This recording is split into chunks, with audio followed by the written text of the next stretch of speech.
Oke, mari kita coba Honda Vario 125 saat kondisi jalan hujan atau jalanannya agak basah. Tapi kayaknya kita nunggu dulu ntar. Nggak ada ya? Nggak ada. Oke, jadi kita udah dapat motornya ya.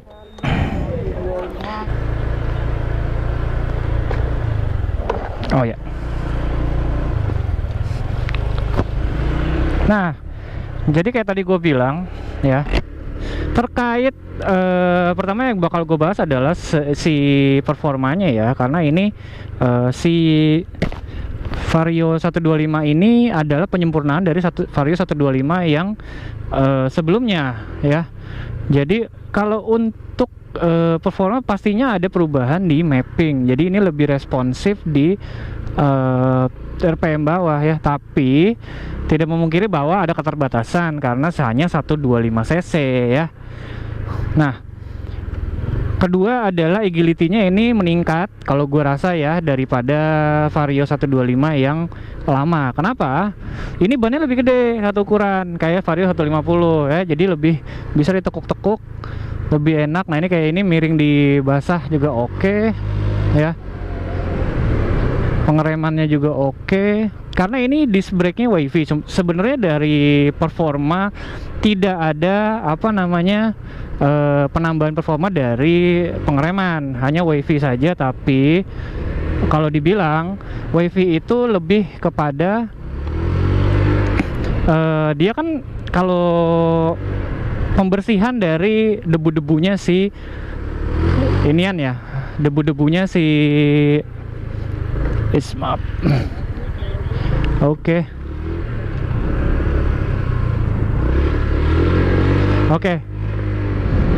Jadi debu-debu dari si kaliper rem itu lebih banyak yang dibersihkan daripada yang cakram bulat. Nah, itu fitur penting sih. Nah, ini gue baru bisa pede nih. Nah, karena agility-nya meningkat, ya sudah. Slip juga lebih enak.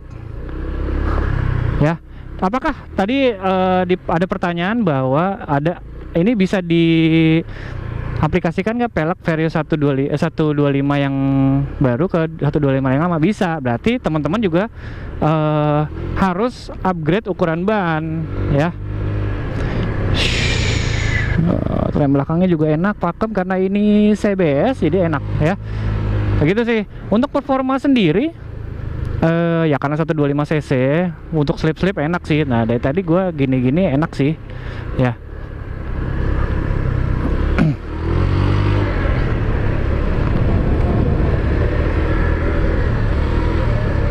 Oke. Jadi seperti itu ya.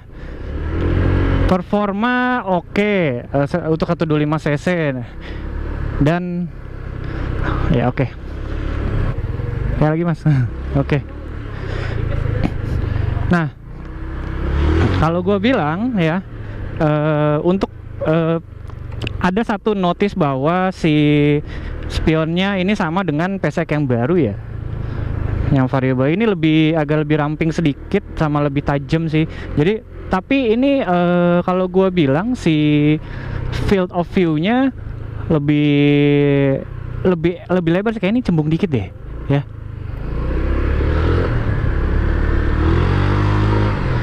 Oke, ini ke sini lalu ke situ ya.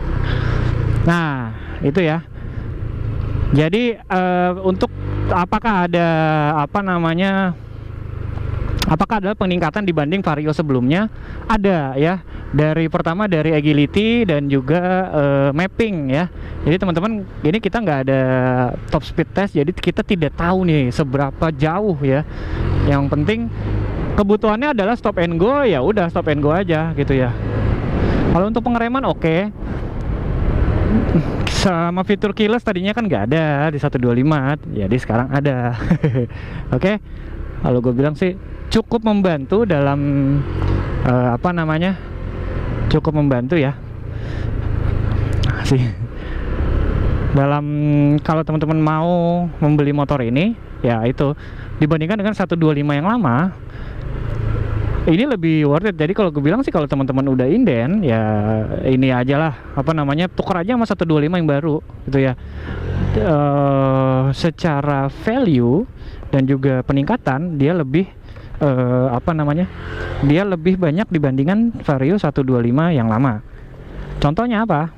Ini ya, ada buat ngecas handphone ya. Lalu ada keyless juga. Dulu kan 125 tidak ada. Nah, ini ada ya. Kalau untuk bagasi semuanya ya sama ya, podo bae ya. Kalau gue bilang sih itu sama aja ya. Ya. Jadi itu aja. Kalau gue bilang di mana perbedaan yang lebih ketara? Pertama di body ya, di body, lalu spion dan mapping. Jadi itu ada beberapa yang tidak ketara, dan juga pelek Vario 150 yang dicangkokkan ke dalam Vario 125 ini ya. Kalau bilang lebih worth it mana?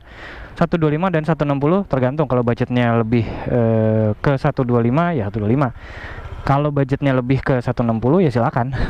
Gitu ya. Jadi seperti itu. Oke. Itu aja sih dari gua. Oke, Dim sign out. Thank you.